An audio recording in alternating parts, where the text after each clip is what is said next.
विधानसभा आणि लोकसभेच्या अनुषंगाने जी आढावा बैठक जी जिल्हास्तरीय तुम्ही आज घेतलेली आहे साताऱ्यामध्ये, काय विषय कशाबद्दल? आजची बैठक ही कार्यकारिणीची बैठक होती, सातारा जिल्हा काँग्रेस कमिटीच्या कार्यकारिणीची. त्याचा विधानसभा लोकसभा निवडणुकीशी काही संबंध नव्हता.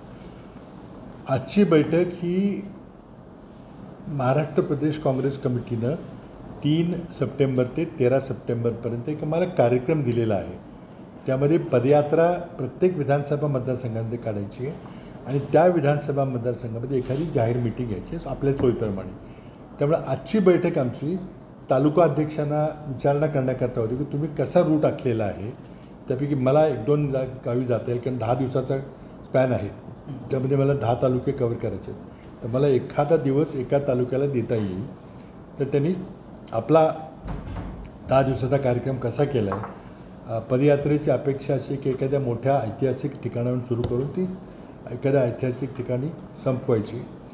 जाहीर सभा घ्यायची, ती त्याच दिवशी घ्यायची का कधी इतर घ्यायची हे त्यांनी ठरवायचं. जाहीर सभेला मी येणार आहे, त्यामुळे माझ्या सोयीप्रमाणे तारखा ठरवायच्या. असा हा कार्यक्रमाची नियोजनाची बैठक होती. ही काही विधानसभा लोकसभेची चर्चेची आजची बैठक नव्हती. ती बैठक आमची गेल्या आठवड्यात झाली होती. आता त्याबद्दलही बरेच गैरसमज पसरवले गेले, पण उद्देश आमचा स्पष्ट होता की 48 विधानसभा नाही लोकसभा मतदारसंघाचे आढावा घेण्याकरता आम्ही 24 गट केले होते आणि प्रत्येक नेत्याला 2-2 लोकसभा मतदारसंघ दिले होते. मला कोल्हापूर आणि हातकलंगडे असे 2 विभाग दिले होते. साताऱ्याकरता भाई जगताप आले होते, माढ्याकरता हुसेन दलबाई आले होते आणि मी इस्लामपूरला गेलो, इचलकरंजीला गेलो, नंतर कोल्हापूरला गेलो. 2 दिवसाचा माझा कार्यक्रम होता.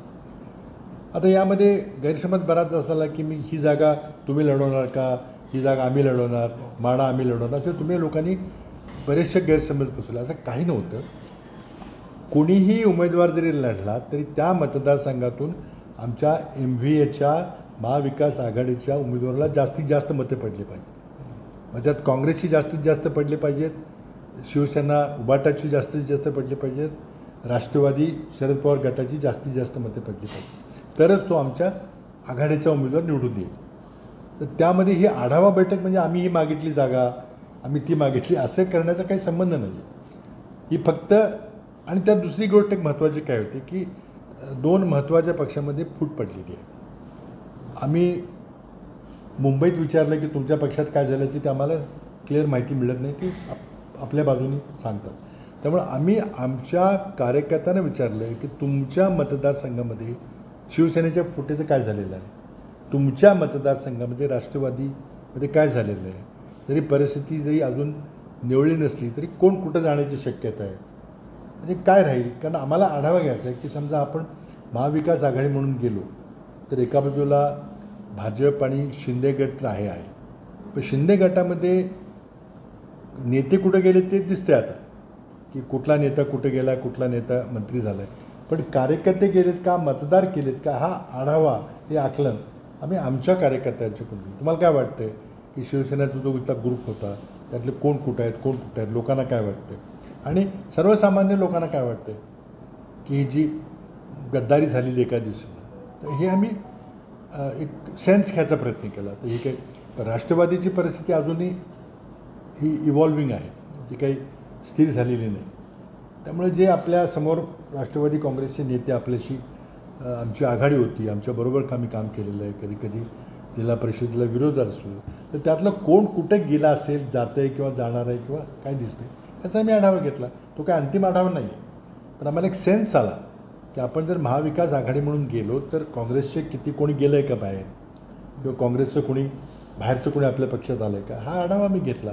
त्याचा गैरसमज असं झाला की हा मतदारसंघ आम्ही लढणार, तो लढणार, असं नाही. आम्ही 48 लोकसभा मतदारसंघात गेलो होतो. विधानसभेची चाचणी नव्हती, पण आढावा घेण्याकरता आम्ही विधानसभेच्या मुख्यालयात गेलो, कारण तरच टोटल आढावा येईल. त्यामुळे मी कोल्हापूरला गेलो, सर्व विधानसभा मतदारसंघ वाईज मिटिंग घेतली. पण ती विधानसभेच्या उमेदवाराची माहिती घ्यायची नव्हती, काय नव्हती, किंवा लोकसभेच्या उमेदवाराची चाचणी नव्हती. हे सगळा गैरसमज आहे.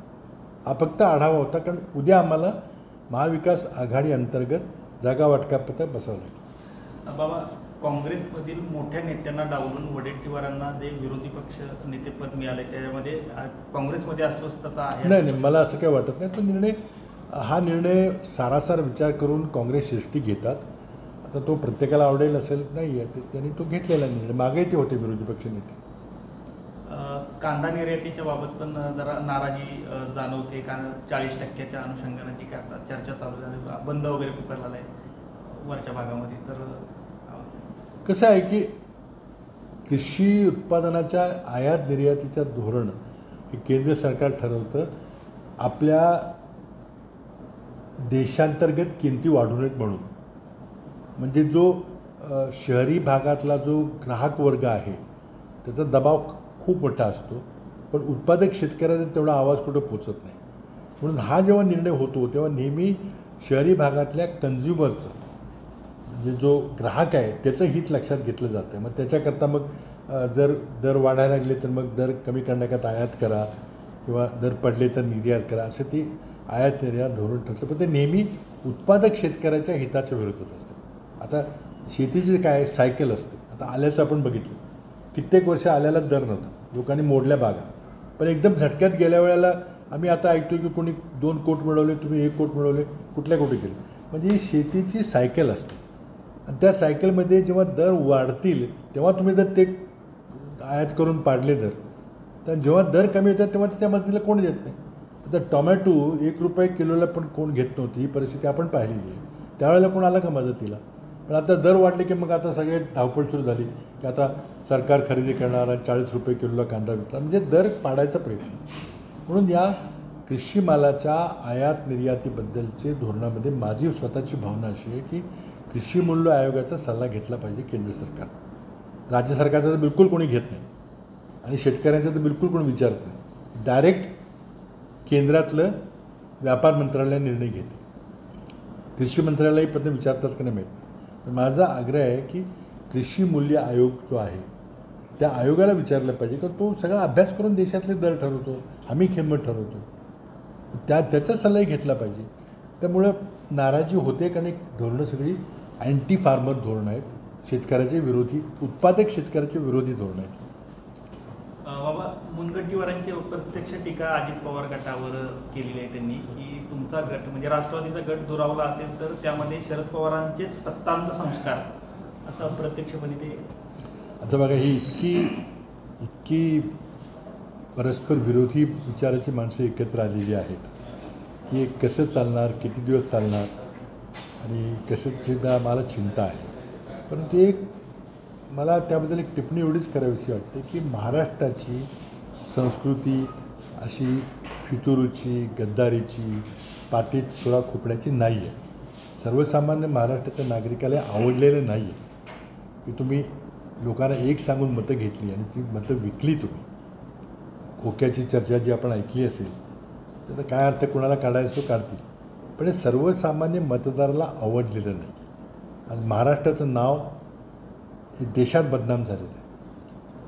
आपल्याला माहिती आहे की आपण मराठ्यांचा इतिहास पाहिला तर एखाद्याच्या फितुरीमुळं मराठ्यांचा राजा पकडला गेला आणि हे सगळं इतिहास गद्दारीचा आहे. त्यामुळं आपली माणसं, आपली मराठी माणूस हा जात्याच गद्दार नाही आहे. पण आता हे गद्दारीचा शिक्का लागतो आहे की काही करून येणे प्रकाराने सत्ता मिळवा, काही करा. मग कोणी म्हणते की मी काही गैरकृत्य केले असेल तर मला तुरुंगात जायचं नाही. आता कोणी सांगितलं तुम्हाला चुकीचे काम करायला, किंवा कोणी सांगते की मला विकासाकरता जायचं आहे. म्हणजे मग असं झालं तर मग लोकशाही टिकणार नाही. प्रत्येकानं सांगितलं की मला विकासाकरता सत्तेत बसायचं आहे, विरोधी पक्षच राहणार नाही. अर्थात विरोधी पक्ष नसावा ही अमित शहांची भूमिका आहे, म्हणून त्यांनी काँग्रेसमुक्त भारताची संकल्पना मांडली. त्यानं नड्डांनी जाहीर घोषणा केली पटनामध्ये की आम्हाला छोटे पक्ष नको आहेत. त्या दृष्टीने त्यांचं वाटचाल चाललेली आहे. आणि लोकशाहीमध्ये जर एकच पक्ष शिल्लक राहिला तर ती लोकशाही नसते, ती हुकुमशाही होते. कम्युनिस्ट रशियामध्ये एक पक्षाची लोकशाही आहे, चीनमध्ये देखील एका पक्षाची लोकशाही, पण त्याला लोकशाही म्हणायचं का? त्या दिशेने आपली वाटचाल चाललेली आहे. महाराष्ट्राच्या या आंतरविरोधाबद्दल आम्हाला चिंता आहे. म्हणजे आज मोठ्या मोठ्या अधिकाऱ्यांची किती पैसे देऊन बदल्या केल्या जातात हे आपण ऐकलं, तुम्ही रिपोर्ट केलं सगळं. आता एखाद्या अधिकाऱ्यानं असा काही व्यवहार केला तर तो गरीब माणसाला लुटणारच. तर त्यामुळे हे चाललं आहे ते काही योग्य चाललं नाही, फार काळ टिकणार नाही. पण आता जोपर्यंत गंगेत हात धुता येईल तेवढं धुवायचं अशा पद्धतीने जर लोकांनी काम करायचं ठरवलं तर मग मतदारांनाच त्याचं काहीतरी हे घ्यावं लागेल. आता युतीतलाच एक भाग म्हणायचं तर घटक पक्ष जे आहेत म्हणजे बच्चू कडू असतील किंवा आता महादेव जानकरांचा पण एक नाराजीचा सूर दिसून येतोय.